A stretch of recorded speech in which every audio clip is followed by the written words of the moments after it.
السلام علیکم ورحمۃ اللہ وبرکاتہ۔ عزیز طلباء، امید ہے کہ آپ سب خیریت سے ہوں گے۔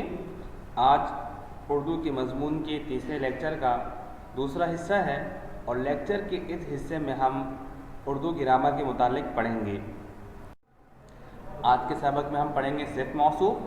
صفت کسے کہتے ہیں؟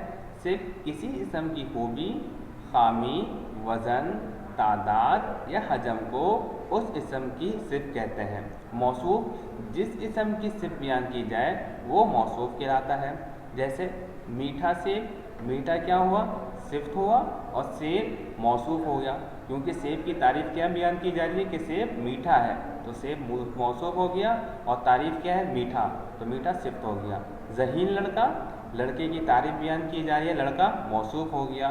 کیا تعریف بیان کی گئی؟ ذہین، ذہین کیا ہو گیا؟ صفت۔ 2 لیٹر دودھ، دودھ کا وزن بتایا جا رہا ہے، تو دودھ کیا ہو گیا؟ موصوف، اور وزن کیا ہو گیا؟ صفت۔ 2 لیٹر صفت، دودھ موصوف۔ الف، ابھی مشق کی طرف آ جائیں۔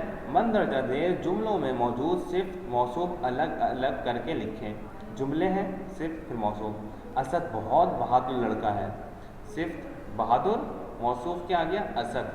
اسد کی تعریف کی گئی کہ بہادر ہے، اور موصوف کیا ہو گیا؟ اسد ہو گیا۔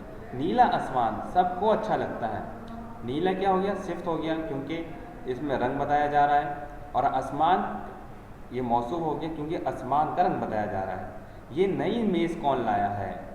نئی کیا ہو گیا؟ صفت، کیونکہ خوبی ہے، اور میز اس کی تعریف بیان کی جا رہی ہے کہ یہ میز نئی ہے۔ بوڑھا آدمی سڑک پار کر رہا ہے، بوڑھا کیا ہو گیا؟ صفت ہو گیا، کیونکہ یہ خوبی یا خامی بیان کی جا رہی ہے، ٹھیک۔ اور آدمی یہ موصوف ہے، یہ اس کے متعلق بتایا جا رہا ہے کہ آدمی بوڑھا ہے۔ 2 درجن انڈے لے کر آؤ، 2 درجن کیا ہوا؟ صفت، کیونکہ یہ تعداد بتا رہا ہے۔ انڈے موصوف ہے، کیونکہ انڈوں کی تعداد بتائی جا رہی ہے کہ 2 درجن۔ بے، دیے گئے جملوں کو درست موصوف لکھتے ہوئے مکمل کریں۔ میں نے 2 لیٹر ڈیش خریدا، دودھ، آٹا، دال۔ 2 لیٹر دودھ خریدا، کیونکہ آٹا اور دال تو کلو کے اعتبار سے ہوتی ہیں۔ نمبر 2، یہ ڈیش پرانا ہے، پھول، اخبار، دیوار۔ تو یہ اخبار پرانا ہے، پھول پرانا نہیں ہوتا، اور دیوار پرانی ہوتی ہے۔ نمبر 3، میں باسی ڈیش نہیں کھاؤں گا، میں باسی روٹی نہیں کھاؤں گا، باسی پھل نہیں ہوگا، باسی میز نہیں ہوگی، ٹھیک ہے۔ نمبر 4، امی نے لذیذ ڈیش بنایا ہے، آٹا، قورمہ، روٹی۔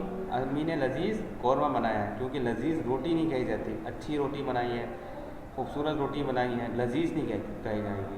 نمبر 5، تمہارا ڈیش صاف ستھرا ہے، دیوار، کمرہ، چوڑیاں۔ چوڑیاں کو کبھی نہیں کہتے صاف ستھری ہے، دیوار کی تعریف کبھی ایسی طرح نہیں کی جا سکتی کہ تمہاری دیوار بہت صاف ستھری ہے، بلکہ کمرے کی جا سکتی ہے، تو نمبر 5 میں کمرہ آئے گا۔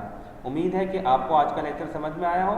جو بات بھی آپ کو سمجھ میں نہیں آئی وہ آپ ہم سے اسکول کے دیے گئے وقت میں پوچھ سکتے ہیں، اور تمام کام اسی طرح کریں گے جس طرح ہم نے آپ کو سمجھایا پہلی ویڈیو کے اندر۔ اور کیا بتایا تھا کہ سوال نیلے رنگ سے کریں گے، نیلے رنگ کی پینسل سے کریں گے، اور جواب عام پینسل سے کریں گے، اور ہر لفظ کے لکھنے کے بعد آپ 1 انگلی کا فاصلہ دیں گے۔